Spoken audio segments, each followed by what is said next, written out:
Well, Joe, Well, here we are. We are back. We've only been off the air for about a month. We've been about a month. It's been a good holiday, not really, and now here we are. Yeah, let's review what happened in the month that we were off. LA's on fire. Yes. David Lynch is sadly no longer with us. Correct. And I think right this minute, Donald Trump is being inaugurated as the 47th president of the United States. But the movies march on. The movies march on. But the movies march on. And Movies Baby marches on. We got a brand new set for 2025. This is stunning. Big shout out to our amazing team. This is if you're beautiful. listening and you'd like to see what the heck we're talking about, check us out. You better check us be out watching. on YouTube, folks, and watch this show. You can watch us live we're on Mondays now. The live streams are coming out right on Mondays. We want to get ahead of the news cycle this year. We're the news cycle this We are year. the news cycle. We'll right on we'll top of tell the box you office. We're right the on top top of the reviews. stories. You're going to hear it first from us before you hear it everywhere else and a little worse everywhere else. You're going to hear it first and best here on Movies Baby in 2025. We saw a lot of good movies over the break. I can't wait to talk about them. But first, before we get this show started, we got to remember our guy, David Lynch, a true legend, an icon. I mean, a guy who is almost, him and Cassavetes, I was thinking, are basically on two different poles responsible for American independent cinema over the last 50 years, responsible for the aesthetics of it, for the styles of it. Of course, you can throw some other names in there, but Lynch is a freaking giant. I mean, when I was going back over this filmography, Joe, I mean, look at this. Eraserhead in 77, Blue Velvet in 86, Twin Peaks in 1991 and 92, which counts because of the Fire Walk with Me. Of course it counts. We're a movie show. Mulholland Drive in 01, and what the hell? Throw in Twin Peaks The Return in 2017. That is 5 decades of one guy, each decade creating what you could argue is like the definitive like weirdo masterpiece of each decade. From Eraserhead to Blue Velvet, Mulholland Drive, Twin Peaks. I mean, the guy never lost his edge. He never lost his edge, Brett. He was the king of American surrealism, one of the great global filmmakers, one of the great artists. We were lucky to be alive at the same time as him. And something that not a lot of people are pointing out that I think that I want to point out, that this program wants to point out, David Lynch was also the king of shitting where he ate. Here's a little rundown of his personal life, and this guy just could not stop dating at work. His first wife was Peggy Lentz, who he met, and then they moved to Philly, where which he famously hated, and it was so violent and disgusting that he made Eraserhead. And his time with his first wife, Peggy, was so tough that he made Eraserhead. Then they got married. They had a kid, Jennifer. After that, he married Mary Fisk, who he had a child with in 1982. That was Jack Fisk, the famous production designer who worked with Malick on Badlands and Days of Heaven, Thin Red Line, did The Revenant, did There Will Be Blood. Legendary designer Jack Fisk went to PAFA, the Philadelphia Academy of Fine Arts, where I got married. That's where you got married. That's where David Lynch and Jack Fisk became friends. Started working together on her little Eraserhead stuff. Jack Fisk was married to Sissy Spacek at that time. She was helping fund Eraserhead. She helped fund Eraserhead, yes. He ditched his wife and started dating Jack's sister, and they got married, Mary. That was cool for a decade until he couldn't take his freaking hands, eyes, and mind off Isabella Rossellini during Blue Velvet. Ditched Mary after a decade and a child. Started seeing Isabella famously for 5 years. And then after that, that ran its course. And then he got with his longtime collaborator and muse and editor, Mary Sweeney, with whom he had worked on almost every single project on, and who went on to work with him, collaborated with him on Wild at Heart, Twin Peaks, Lost Highway, Straight Story, which he co-wrote, Mulholland Drive. They were married for a month, but they had sex together for 20 years, and they had a child in 1992. That went its way as a muse, and then he married a woman that was in Inland Empire, Emily Stoffel, and their divorce is still pending upon his death. One of our great filmmakers. Joe, what's your favorite David Lynch movie? Fire Walk with Me. Oh, why is that? Because I like Twin Peaks. I like his colonization of television. I love that he went into TV, changed the it's not an American art form, but the modern American art form, television, changed it, made it his own again in film, and then made it his own again during the golden age. He looked at the studio notes and he said, no. Yeah. So I love Twin Peaks stuff. I love what he did for television. I love what he did for movies. And I love David Lynch movies, and they're all fucking amazing. I get that. But I'm just a Twin Peaks guy. Yeah. That was my thing. Twin Peaks and rules. Fire Walk With Me is sick as hell. How about you? What's your favorite Lynch? I was going back and forth between two. I think Blue Velvet is his best movie. I give it a slight edge over Mulholland Drive. My favorite, though, because when you're talking about favorite, you're talking about personal history, nostalgia. What was your first Lynch? What one really registered with you? I gotta go, Joe. I gotta go with frickin' Lost Highway, baby. Lost Highway. I saw this movie so many times in high school. My best friend in high school and I watched it, I think, every weekend for an entire summer, and it just blew my mind. It opened it all up, baby. It opened up all the doors and the windows and the third eye inside my mind, and I was never the same again. I love Lost Highway. It's so funny and weird and dark and hallucinatory. You got the Robert Blake weirdo guy. I'm in Your House Right Now. You've got Bill Pullman playing the sax like a madman, Patricia Arquette, Robert Loggia. You got that Lou Reed cover of This Magic Moment. Lost Highway rules. I love it so much. That's my personal favorite. But I love them all. I love them all. Even Dune, which he didn't have full control over. I can't really blame that one on him. R.I.P. David Lynch. Your movies will live forever. You are a mad genius. You created entire new languages for cinema, modes of representation in cinema. Your movies were like weird dreams and nightmares that will forever live in our minds. We love you, baby. And speaking of the movies, Joe, are you ready to get this episode kicked off? The first episode of 2025. Oh, yeah. Well, then, Margot, hit that fanfare.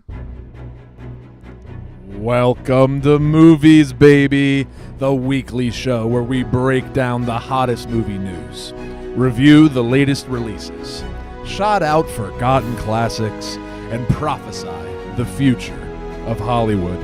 I'm Joe Cilio, a.k.a. the Philly Movie Freak, here as always with the Georgia movie dog, Brett Bowen. Go Dogs! This week on Movies, baby, we're checking in on the state of prestige horror with reviews of NOSFERATU and WOLF MAN. Plus, we've got your 2024 box office year-in review. We've got the hottest movie news in town. And in the second half of the show, this is for Patreon subscribers only. You're not going to want to miss it. Joe and I are counting down our top 10 movies of 2024. That's each. We could not agree on a single list this year. It was impossible. We had too many disagreements. How many films do we share? Two or three? 2 or 3 we share. Damn. That's incredible. That just shows you how good of a movie year 2024 was, and we're going to get into it in the second half with our top 10. But first, you know how we kick things off. Margot, Carson, show me the money. Now, Joe, what we're looking at here is not the top 10 box office of the week like we normally do, but because it's the first episode of the year, this is the top 10 box office of the year for 2024. This is how 2024 ended. These are the movies that sold the most tickets last year, the movies that defined our culture, the movies that were on the pulse, the movies that people said, I gotta get out of my house and put on a clean pair of clothes and go see this movie. This is it. This is who we are, Joe. Number 1, Inside Out 2. Number 2, Deadpool and Wolverine. Number 3, Moana 2. Number 4, Despicable Me 4. Number 5, Dune Part 2. Number 6, Wicked. Number 7, Mufasa the Lion King. Number 8, Godzilla Kong, The New Empire. 9, Kung Fu Panda 4. And 10, Venom, The Last Dance. Joe, I have a couple trends that I want to point out that defined the 2024 box office. But just taking a look at this, what are your kind of initial thoughts? What do you see here? What does this list say to you about where the movies are at and where they're going? It says that movies are an important part of American family life. Like, taking your kids to the movies on the weekend is still a thing. It's a great way to burn an afternoon with a bunch of kids and have fun. So there's a lot of family fare on here. That's the first thing that pops out. Obviously, a lot of sequels and a lot of good IP or popular IP. And then the final thing, just to say it, is I can't believe Mufasa the Lion King pulled it out. Can you believe Mufasa the Lion King got all the way to 7 on this list, making almost $600 million worldwide so far. Just with that kind of surprising. lukewarm, bordering on non-existent marketing campaign. But like you said, I think it just speaks to the fact that movies are still you take the family to the movies on the weekend. You're looking what can everybody agree on? What can we get everybody in the movies for? Yeah, The Lion King. It makes total sense. Disney is so powerful. Disney, and with their acquisition of Fox, they have so much IP that is so valuable. And I know that DreamWorks, or no, not in DreamWorks. Illumination has Despicable Me 4, right? Right. And so that's Universal. That's super valuable, of course. But just the Disney dominance, Inside Out, Deadpool, Wolverine, yep. Moana, Mufasa, yep. And everything else they own, and all the other hits they had. So that's my initial instinct. That's perfect. Let's start there then, because one thing that defined the 2024 box office was Disney dominance for sure. There you go. After they gave up the crown last year to Universal, it ended up being just a 1-year respite because Disney is back on top in a big way. They have the top 3 movies of the year: Inside Out 2, Deadpool and Wolverine, and Moana 2. And they have the only $3 billion movies of the year, which are those 3. Jeez. $3 billion earners. Now, look, we don't give a shit about Disney. We're not here to promote Disney. But the trend that is positive here is that the reason Disney is on top this year is because they recommitted hard to big theatrical releases with big marketing campaigns. They had a little they got off track by sort of putting too much into Disney Plus, and then the new Bob Iger regime said, let's put some emphasis back on theatrical releases, and it paid off big time. So hopefully this is a good sign for movies in theaters, theatrical releases, wide theatrical releases. Hopefully this is a trend that other studios who have been a little streamer heavy, a little streamer focused, are going to take notes from. And let's look at how the other studios did. Universal, which topped the box office last year, came in with Oppenheimer and Super Mario Brothers and the latest Fast and the Furious movie. This year they were down 3%, so basically just break even. They're about the same they were last year, down 3%. They still had Wicked, Despicable Me 4, Kung Fu Panda 4, Twisters. So another very strong year for Universal. A big year last year, and they are only down 3% this year. Now Warner Brothers had probably the worst year out of the 5 majors. Warner Brothers was down 17% this year. Of course, the failure of Joker Folie à Deux was a big part of that. But this is really a make-or-break year for Warner Brothers, particularly as they potentially package for another sale or acquisition or a merger of some kind. This is a big year because they have the revived DC imprint under James Gunn and the new Superman movie coming out. That's going to be their big tentpole that they hope is going to carry the year and not be another Joker Folie à Deux. They've also got a lot of auteur movies, which could be a very risky proposition. Of course, they have Paul Thomas Anderson's most expensive movie yet, the Battle of Bactan Cross, which, thank you very much, Warner Brothers, for giving Paul Thomas Anderson a huge budget, but could a pretty big risk coming off of a soft year. They got Bong Joon-ho's Mickey 17, Ryan Coogler's Sinners, Maggie Gyllenhaal's The Bride. All those movies I am tremendously looking forward to, but none of them say sure thing at the box office. So this is really going to come down to James Gunn's DC makeover as to whether Warner Brothers can right the ship this year.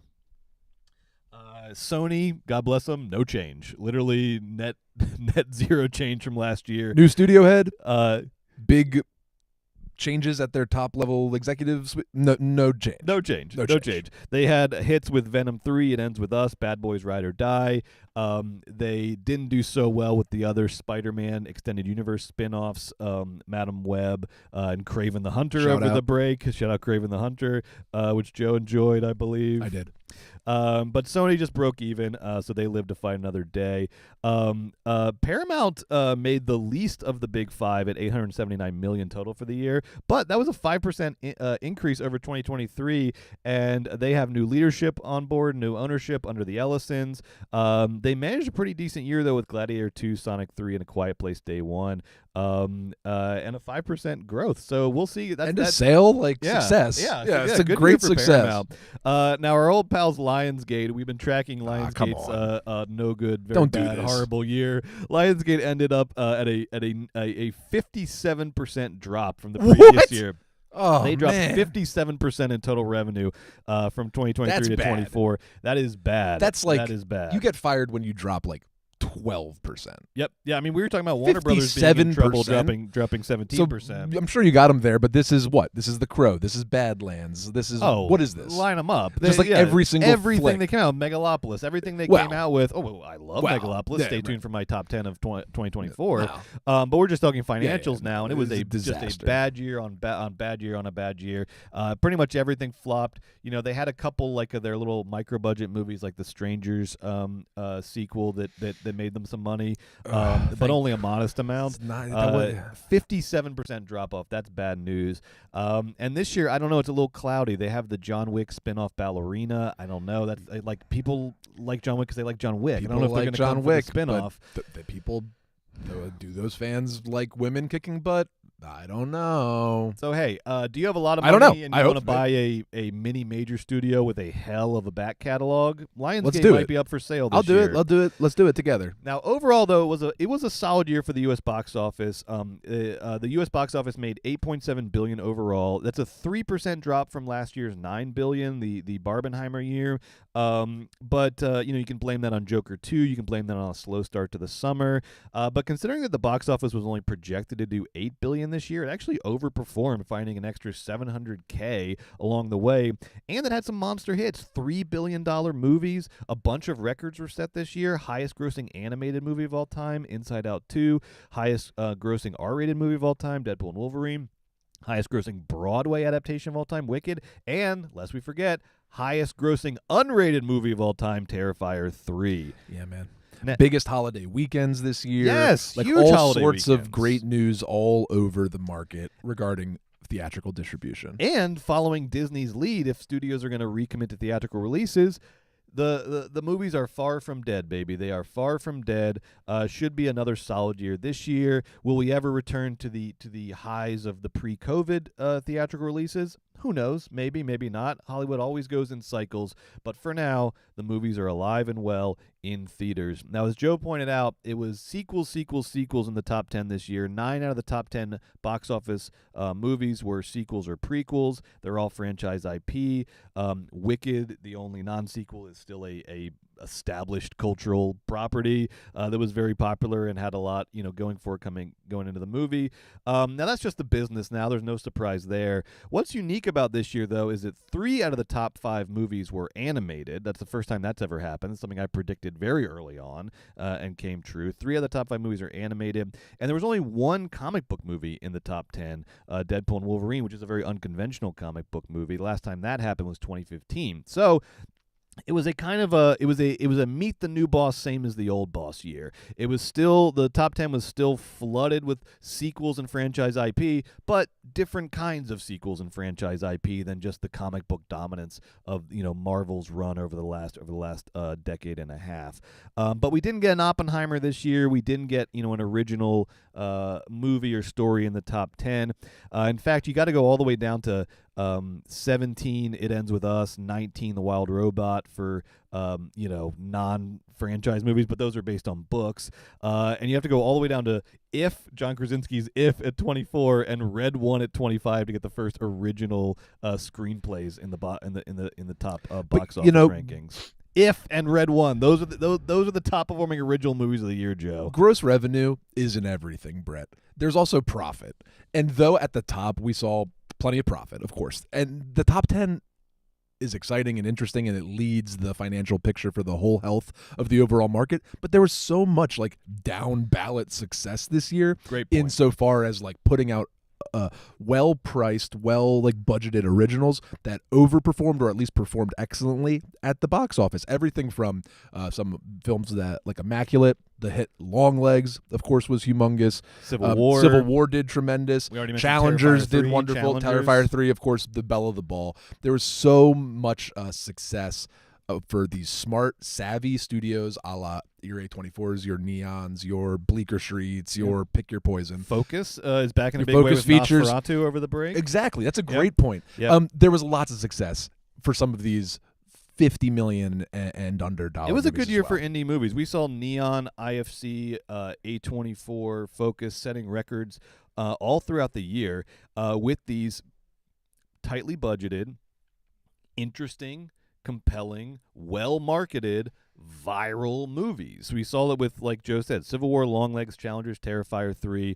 So that's good news. That's good news for the medium budget, low budget indies. That if you can correctly package and market your movie, and you know who your audience is, and you know how to sell that thing, there is money to be made outside of the franchise movies and outside of the IP movies. More of that, please. Now, the last thing I want to point out is that it was now normally in the past couple years we have seen a movie from China, from the Chinese film industry, at least two, well into the top 10 of the box office. There's a lot of people in China. Yes, and they have have had a thriving and growing film industry. Absolutely. I mean, always, but definitely sort of commercially more so over the last 10 to 15 years. But this year, 2024, or last year, China's box office receipts plummeted by 23%. That's a huge drop off. That's total box office. Remember, U.S. Only dropped 3%. China dropped 23%. CCP hanging out with Lionsgate. Getting some Got bad advice Lionsgate from on the somebody. line. Yeah.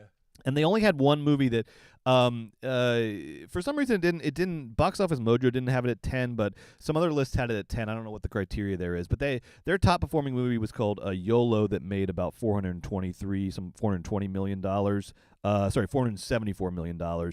So that should be number 10 instead of Venom if we're looking at worldwide box office. But that's barely one movie barely cracking the top 10, whereas in the past couple years they've had two comfortably in the top 10 most years. So I don't know what's going on there. Apparently less movies were produced this year. There weren't as many sort of big tentpole releases. So, everything goes in cycles. We'll see what happens next year before we make any kind of judgments about the future of China's film market, which was really growing and becoming something that was competing with the U.S. film market up until this year. Also, something to look at for this year is the performance of faith and family movies. Now, 2024 didn't have a Sound of Freedom, did not have a sort of massive hit. Sound of Freedom made $250 million in 2023. But The Forge made $40 million on a $5 million budget. And, if you watched our show last year, you saw consistently week to week, there was always these faith and family movies cracking into the top 10. And by faith and family, we mean movies that are produced by far-right Christian studios or production companies, and they can be just sort of family dramas all the way up to explicit propaganda. But the goal is to create a sort of alternative cinema for red state moviegoers, Christian moviegoers, and unfortunately to package some pretty noxious ideologies into their sort of family-friendly movies. And so we'll see what happens with Faith and Family this year. Maybe Sound of Freedom was not the start of a complete alternative cinema for Christian moviegoers in this country, or I don't know. Maybe it is. We'll see. We'll see what happens this year. We do have Mel Gibson cooking up Passion of the Christ 2 in his lab. So that's coming your way starting, and I think they're going into production in 2026 on that. So some things to keep an eye out for. How are the different studios going to perform this year? How much do studios put back into theatrical releases? What's going on with faith and family movies this year? What's going on across the board? We'll be bringing you the box office news every week on Movies Baby. Let's talk some news, Joe. Let's talk some movie news. Now, I got 3 headlines that I want to hit you with. First of all, I think this was last week this came out. Incoming president, or I guess now, has it happened yet? Did he take the oath? Yeah. Okay.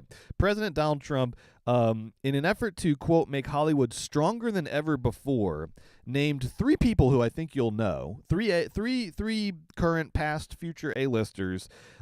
He named them special ambassadors whose goal is to bring business back to Hollywood that has been lost to, quote, foreign countries. I guess he didn't keep an eye on the box office last year. But he's saying that we've lost business to foreign countries in Hollywood, and these guys are going to bring it back. This is his quote that he wrote on Truth Social. "It is my honor to announce Jon Voight, Megalopolis's Jon Voight, Reagan's Jon Voight, Mel Gibson, director of Flight Plan, Yep, and Tulsa King, Tulsa King himself, Rambo himself, Sylvester Stallone. Tulsa King. It is my honor to announce Jon Voight, Mel Gibson, and Sylvester Stallone to be special ambassadors to a great but very troubled place, Hollywood, California. True. They will serve as special envoys to me for the purpose of bringing Hollywood, which has lost much business over the last 4 years to foreign countries. What? What is he talking about? I don't know. Sometimes I feel like I can like parse his stuff. I'm like, oh, I can read between the lines. I think he's driving at this kind of. What is he talking about? No idea. Okay. Like Back, bigger, better, and stronger than ever before. These three very talented people will be my eyes and ears, and I will get done what they suggest. Oh. It will again be, What? like the United States of America itself, the golden age of Hollywood. Okay, great. Well, So for Trump- starters, like obviously all for that, right? The golden age of Hollywood Great, too. sounds Like good. that sounds good. So, a couple things. Yeah. They're going to be the special ambassadors to Hollywood. Hollywood's part of the country. We don't need an ambassador. Like you know what I mean? Like an ambassador is somebody you send to Sweden. Yeah, what are their An roles ambassador. and responsibilities? What are their privileges? Are they allowed to just walk into studios and demand to see like the books? What's the goal? Yeah. Wait, bring business back. Okay, so are we out? I guess maybe Trump's worried about how much like production we're doing in Ireland and Croatia for Game of Thrones. Like, do you think he's worried All about? right, bro, get those. I- Get those tax rebates going. Like, what do you like? So I'm having trouble deducing what his core issue is. Let's Yeah. pretend it's like that. I don't even know. And then the second issue or the second question is, how are those three guys going to help serve those efforts? So they're going to be his eyes and ears. Are they going to just tell him how the studios are thinking? And this doesn't seem like a very well He didn't thought really out think this sort out. of like. Yeah, apparently Mel Gibson responded that he had not heard about this till he saw the tweet. And then he said, "Nevertheless, I heed the call." Okay, so it's Great. not a real So thing. Gibson's on the job.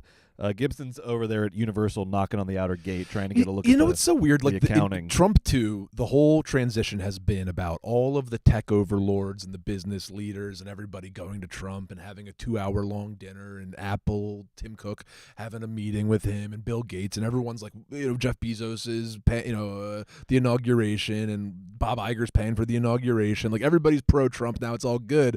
If Trump really had a big question about Hollywood, why didn't he just have a meeting with all the studio heads? Why is he asking John Voight, Sylvester Stallone, and Mel Gibson to worry Jeff Bezos about it? owns the entire Yeah, it's just like, MGM back You catalog. had Tim Cook in for a fucking 3-hour-long dinner. You had fucking who'd you just say? Bezos in. Zuck, Bezos. Just call them Yeah. around. Get Iger, Yeah. get Zuck, they're all ready to listen. What problem do you have with Hollywood President Trump?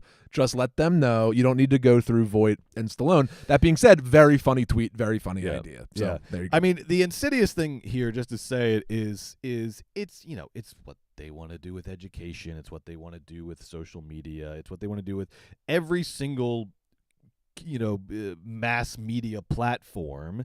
They want to influence to the as much as they can and influence the tone of. And so this is just more of it is trying to put Voight, Gibson, and Stallone on some pedestal. It's trying to make it seem like what I'm saying, Hollywood's the enemy, but the Cowboys are riding into town to fix the whole thing. he doesn't need to surround himself with freaks this time, is what I'm saying. Like he can just have like regular freaks, not like Right. the circus freaks. But I guess he can't stay away. God bless him. Hey, He if- loves his freaks. Send the ambassadors down to Forever Dog. We'll have a summit with them. We'll have a coffee summit, and we can talk about Stallone, we can talk Gibson, about what and it was Voight. like if on you guys the want to meet, Megalopolis we'll show set. you our books. We're not shy. We're transparent. It's We'll not show that you everything that goes complicated. on here. You can take a look. You can give us, if you have any advice. That would we're be more awesome. than welcome to listen to it. We will have like a state dinner for you. We'll accept your ambassadorship. You come to our studio. We'll do like how in We'll social. shake hands in front of the Yeah, Leatherface. in front You'll of the give full- us like full-size a Leatherface. like a weird token of Right. your culture, and then we'll Right. give you like a VHS Yeah. from the dog den. Yeah, Gibson will give us like a human bone that still has like flesh on it. Cool, or and then we can put something. that right above the TV here, and it'll be sick. Great. Next up, we've been hearing so much. Before the break, we were hearing so many rumors about the new Christopher Nolan movie. What's it going to be? Is it going to be like a helicopter movie? Or what is this thing going to be? It's a horror movie. And Whatever's then- gonna be like a vampire. Yeah, is it going to be like a movie. 1920s vampire thing? Well, Stop we with the were all vampire. wrong. You were all wrong. Nobody knew. I guess a lot of that was probably Nolan just sending out little fake bits of information to keep the rumor mills going because this whole time behind the scenes, this dude's cooking up an Odyssey, Homer's Odyssey movie. Christopher Nolan, it's official now. His next movie Wow. coming out in 2026, July 17th, Hurry up. 2026. Mark Hurry your up. calendars now. Christopher Nolan presents Homer's The Odyssey, starring Matt Damon, Tom Holland, Anne Hathaway, Zendaya, Lupita Nyong'o, Robert Pattinson, and Charlize Theron. That's the cast so far, but you know it's going to double, triple in size. There's a lot of characters in The Odyssey, and there's a lot of hungry A-listers. Joe in Alwyn just Hollywood standing that above his don't phone, just mind waiting. working for scale as long as it's for Nolan. Now, Joe, what do you think about Christopher Nolan choosing Homer's The Odyssey as his next movie? I would never doubt him. I would never doubt his producer, Emma, his wife. I would never doubt that they're the king and the queen for a reason. They're the best. When Nolan wants to do something, let the man fucking cook. He's going to do The Odyssey. Of course he is. That's fucking great. They're going to reinvent a new camera for IMAX times 10, and they're going to spend a trillion. Good. $250 million budget, very exciting. Apparently, tons of international locations, very exciting. Good. Now let's See talk. you there. Here's my issue, Joe. Here's the thing. And look, at this point, you know, What's your fucking take? Woe be to you if you doubt Christopher Nolan. I understand. It's gonna be that. fucking good. I understand that. Here's the thing, though. Homer's Odyssey doesn't lend itself to a movie adaptation. Now, this year I saw The Return with Ralph Fiennes and Julia Binoche, which, although it was a terrible movie, I think approached the subject matter in the right way, which is take a chapter of the Odyssey, focus in, then you can make a movie. Dude. The Odyssey is episodic. What the fuck are you talking about? This happens, then this happens, then this happens, then this happens, then this happens, then this happens, then this happens, then this happens. It's just one adventure after another. It doesn't really lend itself to, you know, the Fine. beginning, middle, and end. Fine. That movies What sort of about benefit from, or- Christopher Nolan's filmography makes you think he's interested in the beginning, the middle, and the end? So here's my Have you question. seen Tenet? Have you seen fucking How do you think he's going to approach? Oppenheimer? How do you think he's going to Memento. approach this material? How do you think he's Weird gonna and approach- stupid and mix it all around. It'll start with Odysseus like washing back up on the shore, back at Penelope's house, and then it'll go backwards, and then it'll go forwards, and then it'll be me and you sitting in the dog den, and then it'll be him doing a prophecy. Don't you think? We'll see, but I think that it's a very challenging text to adapt. I had heard our friend Gabe was telling me that before Troy came out, he was looking into doing an adaptation of the Iliad, which I would have been a lot more excited in because I think there's a lot. You more love war. Well, there's a lot more Yeah, cinematic potential. There's you love just violence. sort of tighter character dynamics and story. It's just a more mature work than the Odyssey, which is you know, like I said, it's a great adventure story in which one thing happens after another. I'm just saying there is a challenge to adapting it to movies. I don't think it'll matter. It'll have a banging trailer and will have every famous person in it. The trailer's going to be everyone will sick. go see it. I just wonder, you know, hubris comes for us all eventually. We'll see. Nolan versus the Odyssey is his greatest challenge yet, his greatest battle yet. I mean, The Life of Robin Oppenheimer, cakewalk compared to adapting the Odyssey into a feature-length IMAX movie. All right? Good luck, but this is a real battle of the titans. Hold on. Christopher Nolan Okay, sorry. trying to wrangle Homer's The Odyssey into a movie. What's the Odyssey? He has to go to the war, right? And he gets He's lost coming- on the way home. Yes, he's coming And then out he of the gets war. home. Right. His right. wife didn't cheat on him yet, thank God, and he shoots the arrows through the things, right? So who's That's gonna a be pretty who? All right, simple story. well, He can handle that. Tell me who's going to be who, okay? Who's going to be who? All right, so we have Damon. Is Damon Hol- Odysseus? Okay, so I guess only like okay. Is there a? Pattinson's going to be some weirdo. Wait, do you think Tom Holland You think he's Telemachus? Telemachus is Odysseus' son who goes out to look for him because he's been gone for 20 years or whatever. But it's it's also a real dull role, which would make sense that they give it to Tom Holland. Yeah. Or do you think like Tom Holland leaves as Odysseus and like Matt Damon comes back to Penelope kind of a interesting. thing? So Tom Holland is young Odysseus? Maybe something like that. Anne Or- Hathaway's got to be Penelope, I would think. Oh, that's so Nolan. Do you think No, Emma, but Anne is Hathaway was so Emma good in Dark Knight Returns as a So villain. good. Maybe they could give maybe Poseidon? Anne Hathaway as Poseidon? or like the witch who turns people into pigs. Yeah. What's her name? Calypso. Calypso. Well, Calypso. Look, Lupita Nyong'o always has to play the stupidest part that seems vaguely racist. They make her animals. They make her aliens. Yeah. They make her Don't something pull a stupid. George They make her Lucas do. here, They make her do a Christopher fucking Nolan. voice Don't or whatever. Pull George Lucas here. If she's Calypso, we're gonna have a problem. If she's a fucking animal, we're gonna have a problem. If she's Penelope, we don't have a fucking problem at all. If she's Odysseus, it's gonna be the best movie of all time. You think Robert Pattinson's Cyclops? A man can hope. No, Cyclops, they're gonna get like it'll be It's gonna like be Circus. It's gonna be Andy Circus. yeah, or like Robert Downey Jr. Now they're boys. I can't believe.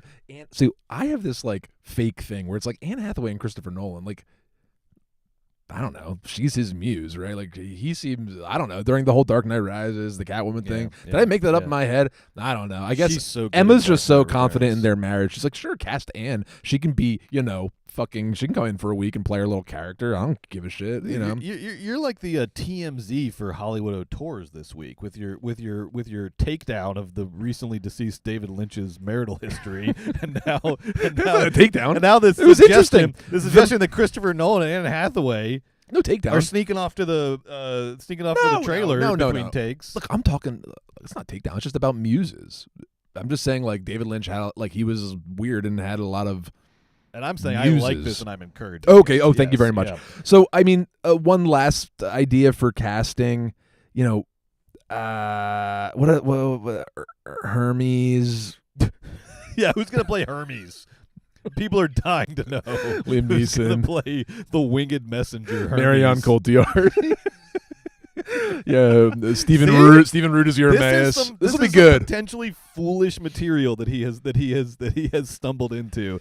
This might be a challenge. No, Matt Damon this might can't be be a Odysseus though. That kind of sucks. Who's gonna be Odysseus on this list then? Why not Pattinson? Nah, He's too young and weird. he's too. Yeah, he's. You know who should be Odysseus is someone with like more. He's not my favorite actor, but like a Pascal. He has to have like a little bit more of like a. Yeah. You know who should be fucking Wait. Odysseus? Fucking Ray Fiennes from Yeah, The Return right. should be Odysseus. Right. You see how he got into that is the most Odysseus shape anyone's ever gotten into. Just that ropey, sinewy, like tanned beyond recognition. Right. That is like Ray Fiennes stay in the like. I'm so sorry that The Return, did not meet your level of preparation. They did not have like a script or a good director. That was not your fault. Stay in that shape, stay in that look, and then show up at Nolan's house at 2 a.m. just out on the lawn. In The Return, the first thing you see him do, this is the best part of the movie, he eats like 2 handfuls of dirt when he returns to Ithaca. Cool. Do that at Nolan's mansion. Grab 2 handfuls of dirt, eat it, and then scream at him through the windows until he casts you as Odysseus. You deserve it, baby. You deserve a better movie. Christian Bale could be Odysseus. Ray Fiennes. Now let's talk about Greta Gerwig's next movie, her Narnia adaptation, because God bless Greta, she has slain the beast here, Joe, because Netflix bought her Narnia.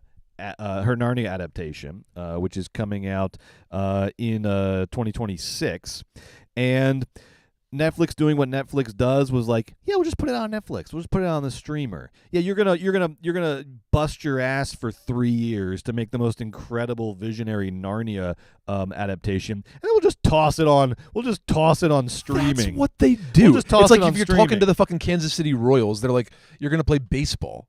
It's not that fucking interesting. Well, but now they're seeing that they're leaving money on the table, because when people like movies, they don't watch them once; they watch them multiple times. You watch it in theaters, you watch it when it comes out on streaming. Narnia is a big family-friendly movie. You're telling me families aren't going to see it in theaters and then watch it again on Christmas when it comes out on Christmas on Netflix? Of course they are. So I think Netflix is realizing they're leaving money on the table. They're also getting this pressure campaign from some Hollywood A-listers. Daniel Craig, bitched out Ted Sarandos at the Knives Out premiere and said your model is fucked to his face, right? And I think they are learning that their model is fucked, but at least one person over there has some sense. Chief Content Officer Bela Baharia is the one who is pushing for these wide theatrical releases in addition to streaming releases. And apparently Baharia is the one who was crucial to getting Narnia a wide IMAX release, which it is getting. So you will be able to see Greta Gerwig's Narnia as it was intended on a big frickin' screen, and then you can watch it again on your television at home over the Christmas break. This is very exciting. Netflix is softening. They are leaning into theatrical releases. They got rebuffed by Emerald Fennell. She took her Wuthering Heights movie to Warner Brothers, even though Netflix was offering her more money, because these people are egotistical maniacs and they want to see their movies in theaters because they want them to be cultural phenomenons, okay? And you make some extra money when you put them out in theaters, okay? Yeah. The Red second you One can just did this. Yes. And there's no reason not to copy it. Yes. There's just no reason to leave the money on the You table. can't convince me that a We said it all theatrical year release last year.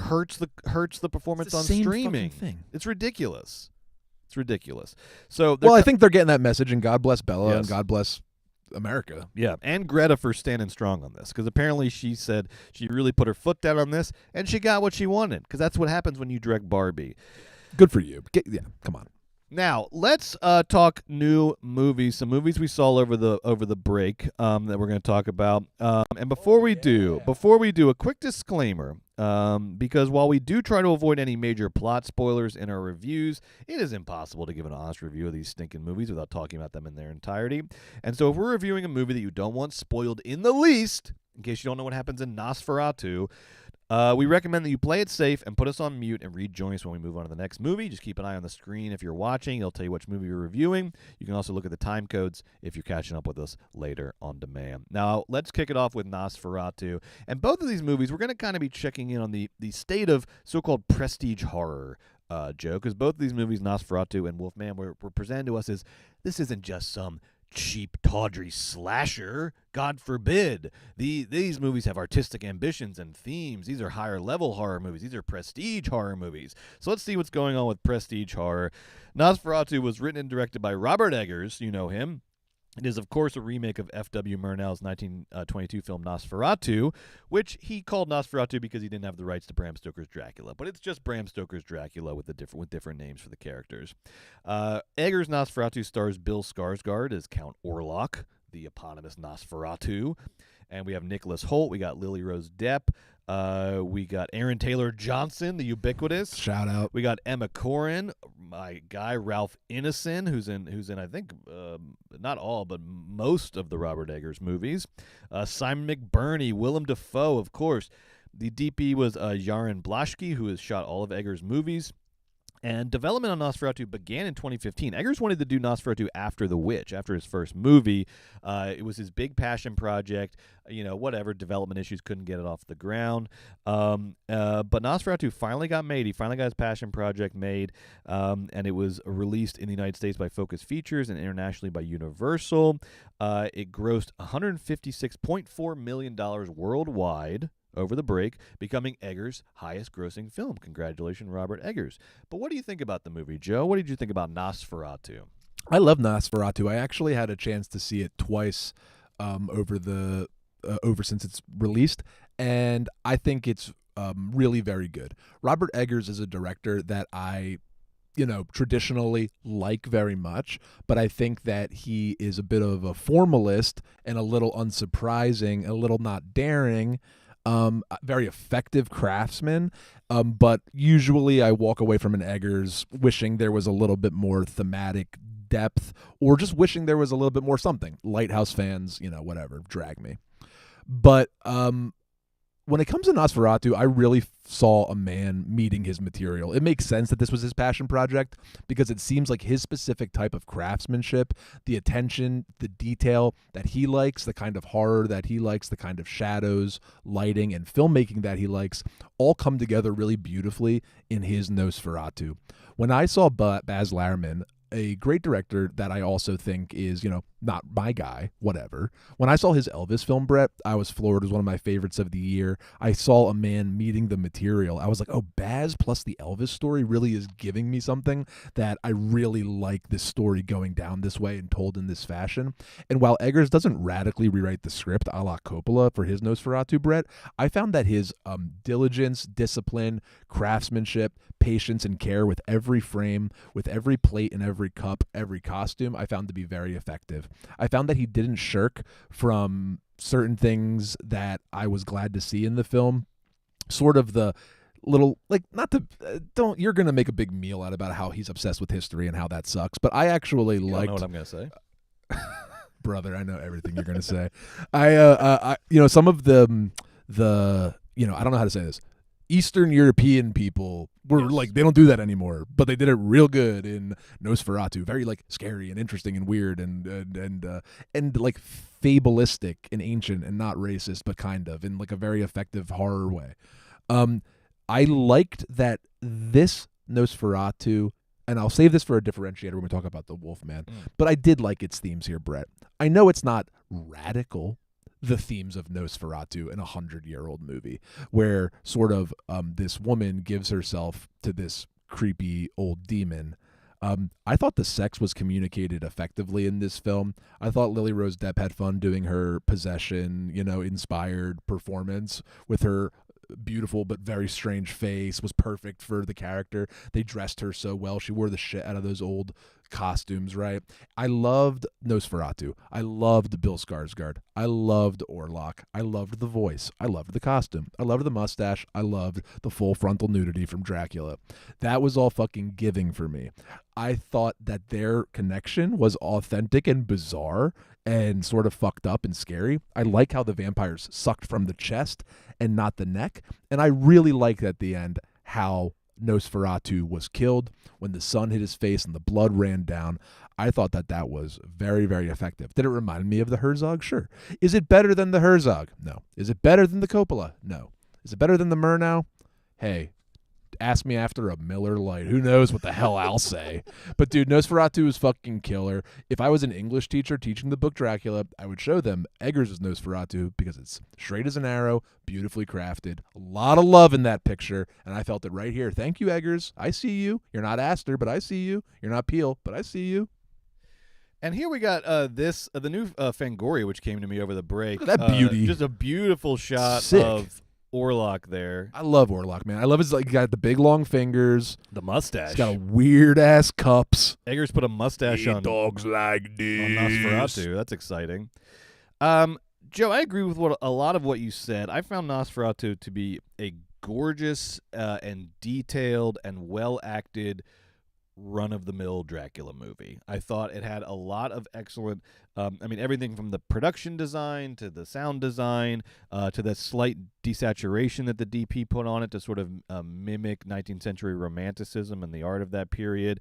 I thought there was so much care and attention put into the look of the movie, the sort of formal execution of the movie, but it just didn't have a whole lot going on for me besides that, particularly when you are in the lineage of so many great movies. You know, this is a story that has been done so wonderfully and majestically on screen. My favorites being the ones you mentioned, Coppola's Bram Stoker's Dracula, and then also Herzog's Nosferatu remake as well.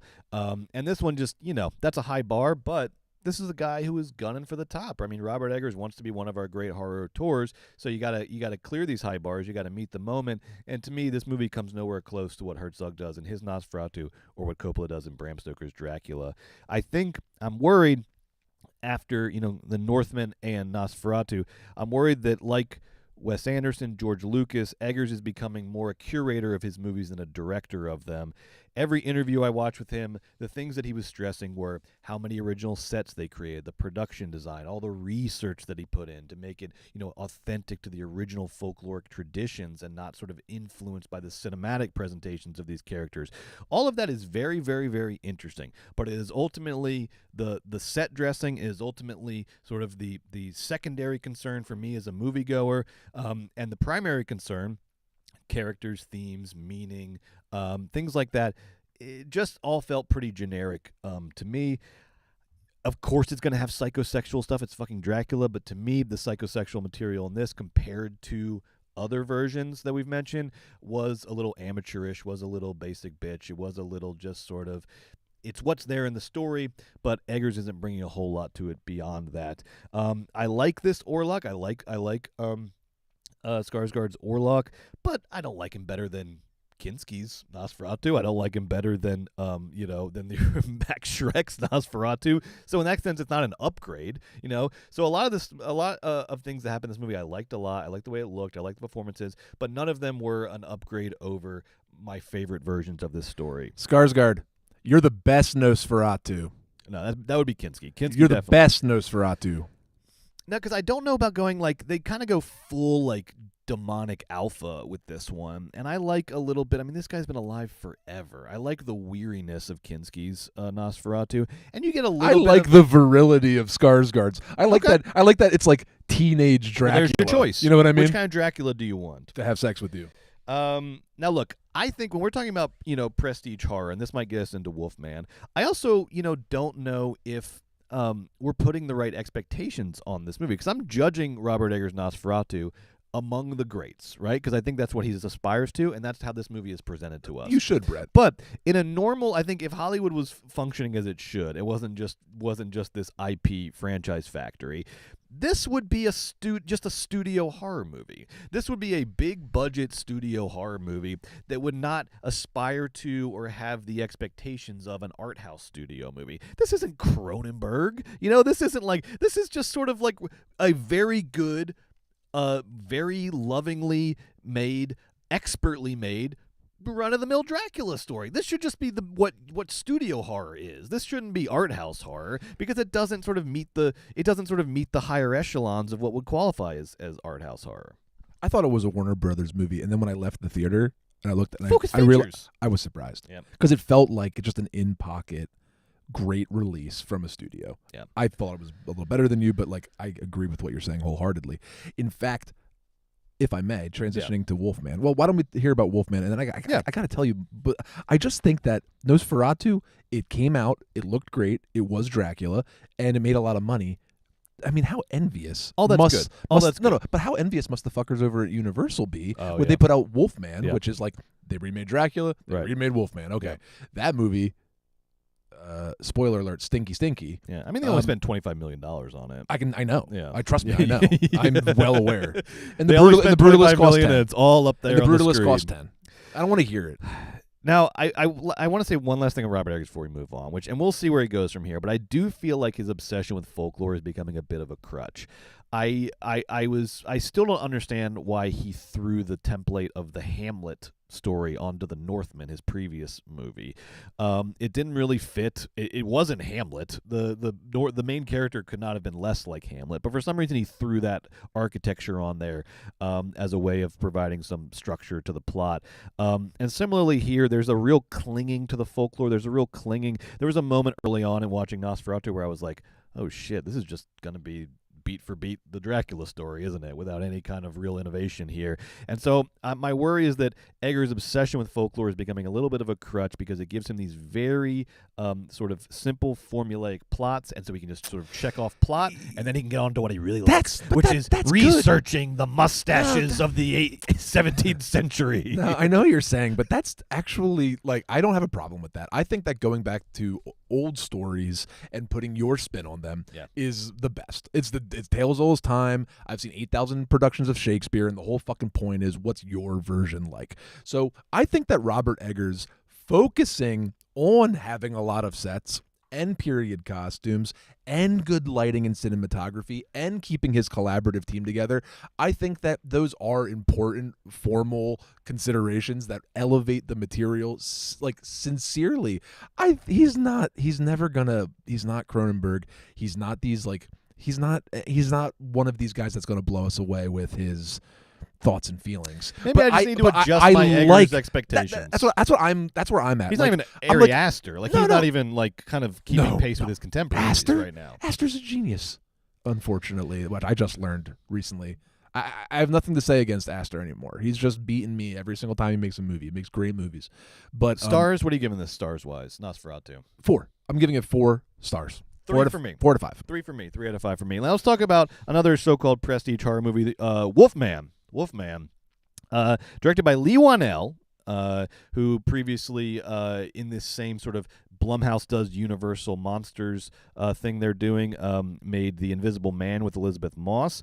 And Wolfman, of course, is a reboot of the 1941 film starring Lon Chaney. This one stars Christopher Abbott, Julia Garner, and Sam Yeager. The plot follows a family man seeking to protect his wife and daughter from a werewolf, only to become infected and slowly transform into the creature himself. Jason Blum, of course, produces with his under the Blumhouse Productions banner. The DP is Stefan Duschio. And this film was originally announced in 2014 because it was supposed to be part of the Dark Universe, which never really came to fruition after Tom Cruise's The Mummy flopped. But after the success of Wanell's The Invisible Man, they rekindled the idea of this of rebooting the Universal Monsters, but doing more of like a low-budget Blumhouse sort of modern themes take on it, which I think worked incredibly well for The Invisible Man, which was playing around with themes of Me Too and gaslighting and abusive relationships, but while also giving you some really killer jump scares and thrills and chills along the way. And now we got the Wolfman, and then we have James Wan working on Creature from the Black Lagoon reboot next. So we're in the middle of this sort of Blumhouse doing Universal Monsters thing that's going on. This is the second one we've got to look at. It had a $25 million budget, and it made $16.8 million opening weekend. It'll probably eventually sort of wind its way to a little bit of profit. But Joe, what did you think of Lee Whannell's Wolfman? It was awful. I was embarrassing. Lee Whannell made Invisible Man in 2020. Everybody liked it. It's good. It has a lot of very well-structured scares. It does domestic violence kind of as horror. It does trauma as horror, modern trauma as horror, as effectively as it was ever done, honestly. That movie is very good. But it is 2025. There's a couple differences between Wolfman in 2025 and Invisible Man in 2020. In 2025, your trauma-based horror pictures, the Wolfman is my dad, that is as like toxic as, whatever woke is to the right to me.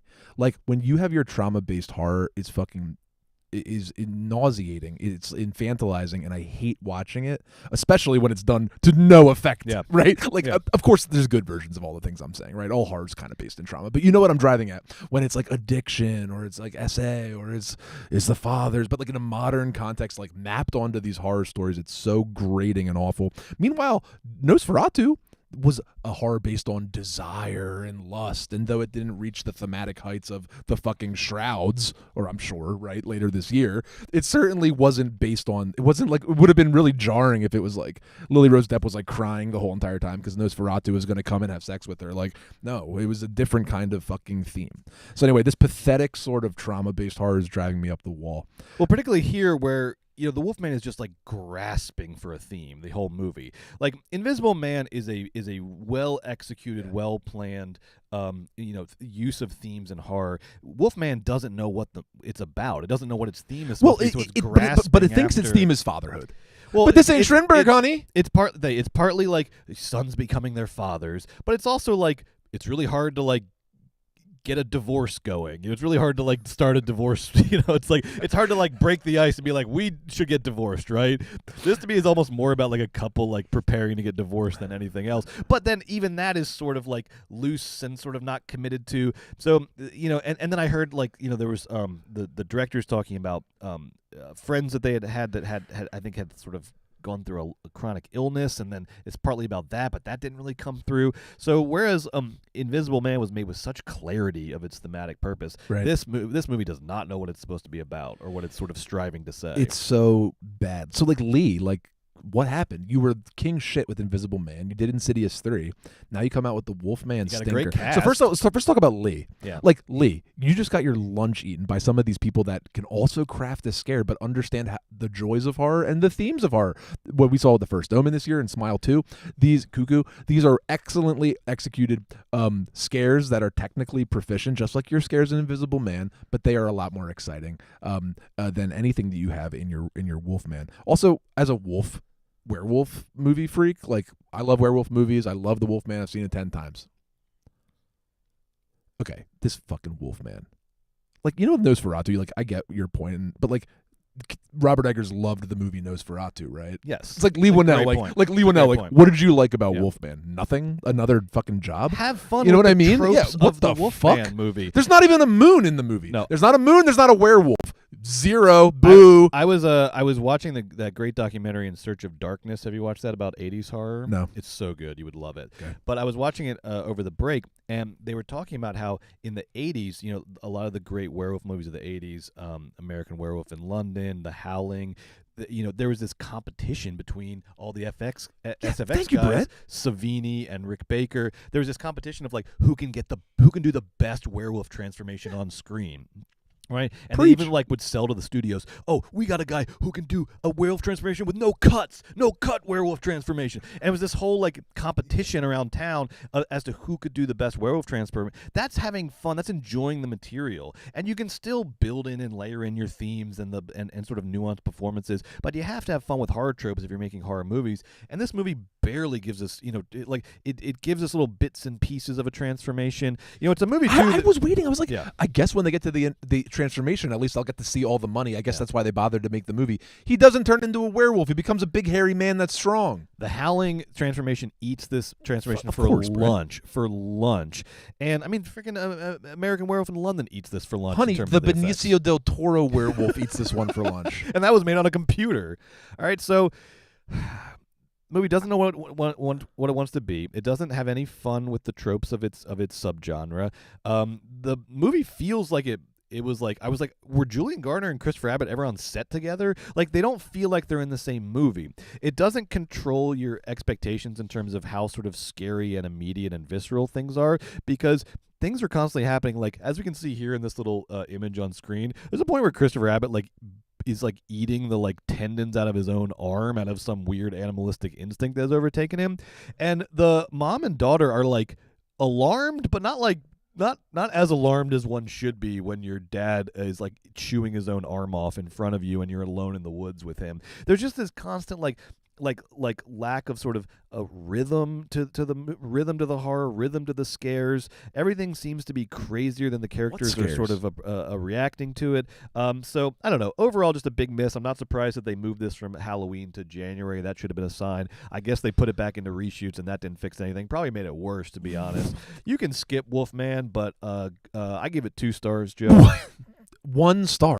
Okay. One star. NOSFERATU. They had all this other NOSFERATUs that came before it, and then it made a new one, and it was like pretty darn good because it was built on the backs of plenty of other beloved films. Wolfman comes from a tradition of horror and wolves and Universal. A fucking zero. Jason Blum, now you're on my chopping block. You know you're my hero. You're my guy.